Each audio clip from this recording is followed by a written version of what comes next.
ఆచి chicken masala. Kadapa ఆల్మాస్పేట circle వద్ద ఉద్రిక్త పరిస్థితులు నెలకొన్నాయి. టిప్పు సుల్తాన్ సర్కిల్ పేరు మార్పు వ్యవహారం రెండు వర్గాల మధ్య ఘర్షణకు దారితీసింది. పరిస్థితిని సమీక్షించేందుకు డీఐజీ కోయ ప్రవీణ్ రంగంలోకి దిగారు. కడప ఆల్మాస్పేట సర్కిల్లో భారీ పోలీసు బందోబస్తు ఏర్పాటు చేశారు. 2014 నుంచి నలుగుతున్న వివాదం మరోసారి బగ్గుమంది. మున్సిపల్ కౌన్సిల్ చివరి సమావేశంలో చేసిన తీర్మానంతో వివాదం రాజుకుంది.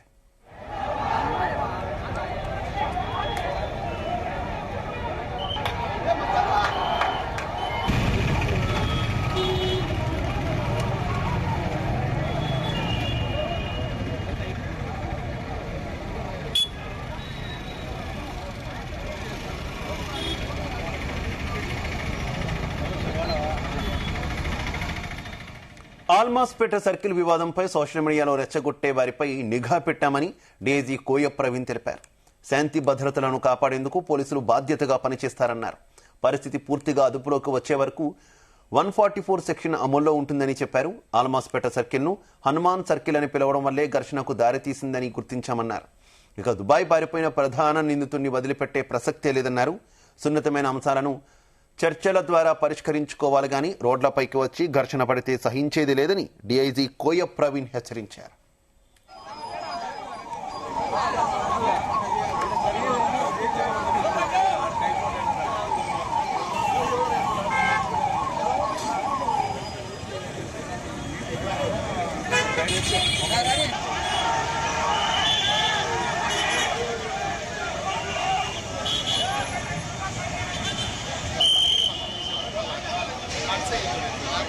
ఈ యొక్క ఆల్మాస్పేట్ సెంటర్లో రెండు వర్గాల మధ్య ఇది ఒక చిన్న ఇన్సిడెంట్ జరగడం జరిగింది. అనుకోకుండా స్టోన్ పెల్టింగ్, కొంతమంది పోలీస్ సిబ్బంది అంతా గాయపడటం జరిగింది.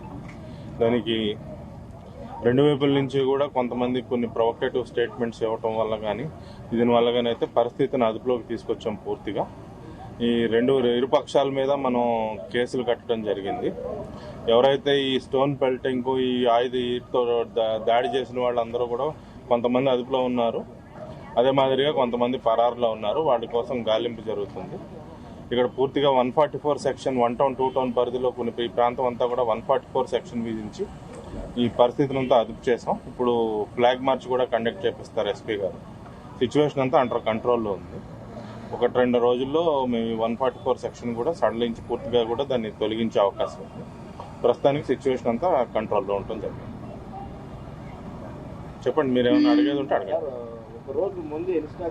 ఆ టిప్పు సుల్తాన్ సంబంధించి పోస్టులు పెట్టిన వ్యక్తి అయితే ప్రస్తుతం దుబాయ్లో ఉన్నారండి. ఆయన పరారులో ఉన్నారు. ఆయన ఉంటే దుబాయ్లో ఉండాలి, లేకపోతే ఇక్కడికి భారతదేశానికి వస్తే జైల్లో ఉంటారు. ఆ ఇబ్బంది అయితే లేదు.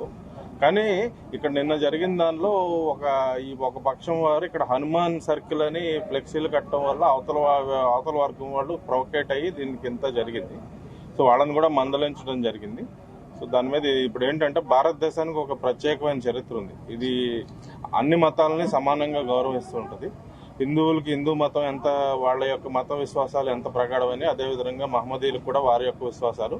ప్రభుత్వ పరంగా మనం ఈ రెండు వర్గాల వారిని కూడా సమతూకం పాటించి అందరు విశ్వాసాలకి ఎక్కడైతే కాన్ఫ్లిక్ట్ ఉందో కూడా ఒకరికొకరు కాన్ఫ్లిక్ట్ లేకుండా కూడా అంత సామరస్యపూర్వకంగా చేయాల్సిన బాధ్యత ప్రభుత్వం వర్గాలైన, ఎస్పెషల్లీ పోలీస్ వర్గాలైన మీద, తర్వాత రెవెన్యూ వర్గం ఏదైతే మ్యాజిస్ట్రేట్, జిల్లా యంత్రాంగం కానీ పోలీస్ యంత్రాంగం కానీ బాధ్యత ఉంది. సో దానికి సామరస్యపూర్వకంగా మనం చర్యలు తీసుకుంటాం. ఈ టిప్పు సుల్తాన్ ఏదైతే ఉందో ఒక వర్గం వారు కొంతమంది దాన్ని అబ్జెక్ట్ చేస్తున్నప్పుడు ఆ పేరే పెట్టాలంటాం కూడా, అది ఒకళ్ళు పెట్టాలంటాం ఒకళ్ళు కుదరదన్నట్టే దాని మీద వ్యతిరేకం. ఇప్పుడు ఈ ప్రజాస్వామ్యంలో ఏంటంటే ఎప్పుడు మనం మధ్య మార్గంలో వెళ్ళాలి. అందరికీ ఆమోదమైన మార్గంలో వెళ్ళాలి తప్పితే నా దారే రహదారి అనేది కుదరదు. టిప్పు సుల్తాన్ పేరు పెట్టాలని చేసేది అతను ఎంత తప్పో దాన్ని ఇక్కడ ఇప్పుడు ఒక వర్గం వారు ఎక్కువ సంఖ్యలో ఉన్న చోట ఇక్కడ హనుమాన్ సర్కిల్ అని నామకరణం చేయడం కూడా అంతే తప్పు. ఇద్దరిపైన మనం చర్యలు తీసుకుని ఇద్దరికి సముదాయించి మత సామరస్యాన్ని స్థాపిస్తాం. ఖచ్చితంగా అన్ని మానిటరింగ్ చేస్తున్నామండి. యాక్చువల్లీ నిన్నటి రోజు కూడా అధికారులంతా కూడా ముఖ్య జిల్లా ఎస్పీ గారు అందరూ విజయవాడలో ఉండటం కానీ కొంత ఇది జరిగింది. ఇక అది ఇక్కడ అన్నిటి మీద సరైన చర్యలు అయితే చేపట్టారు.